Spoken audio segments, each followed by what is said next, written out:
marchés émergents sont la seule planche de salut pour les géants du ciment. Ces pays représentent aujourd'hui 86% de la demande mondiale et près de 90% de la production. Les marchés de la construction et des travaux publics étant à l'arrêt dans les pays développés, le grand écart ne pourra que se creuser. Cette situation pousse les leaders du marché, essentiellement des firmes occidentales, à s'y développer sous peine de disparaître. Dans son ensemble pourtant, et malgré le trou d'air en Europe notamment, le marché du ciment se porte bien.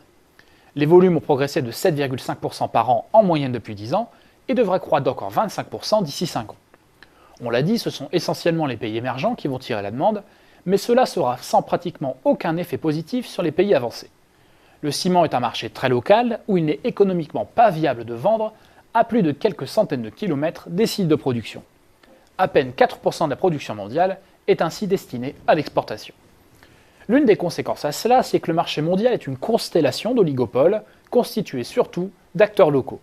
Chaque gros marché est dominé par une poignée de groupes. Les 5 plus gros cimentiers ne représentent ainsi que 25% de la production mondiale. Parmi eux, le français Lafarge, l'allemand Heidelberg Cement ou encore le suisse Holcim. Basés historiquement en Europe de l'Ouest, les leaders sont de véritables multinationales. Lafarge, par exemple, compte plus de 65 000 employés, mais moins de 10% d'entre eux sont en France. Le groupe est une gigantesque ruche, composée de centaines de filiales et près de 1600 sites de production.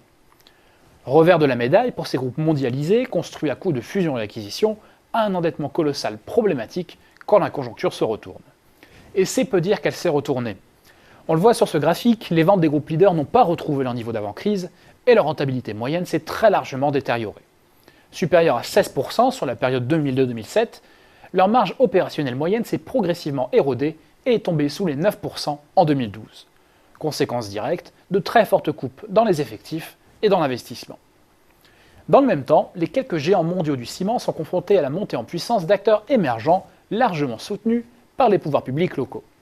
C'est le cas du conglomérat brésilien Votorantim, de l'indien Ultratech ou du chinois CNBM. Tous affichent de très forts taux de croissance, un investissement important dans leur site de production et une rentabilité elle aussi importante, assise notamment sur des normes environnementales et sociales beaucoup plus souples. Ces groupes commencent tout juste à se développer sur les marchés régionaux et pourraient concurrencer encore un peu plus les leaders mondiaux. Attention toutefois pour ces groupes à ne pas se brûler les ailes à l'image du groupe Cemex.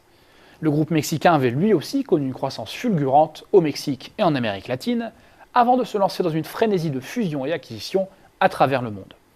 Confronté à un mur de la dette de plus de 15 milliards de dollars, le groupe a depuis été contraint de restructurer sa dette, céder des actifs et in fine de renforcer la concurrence.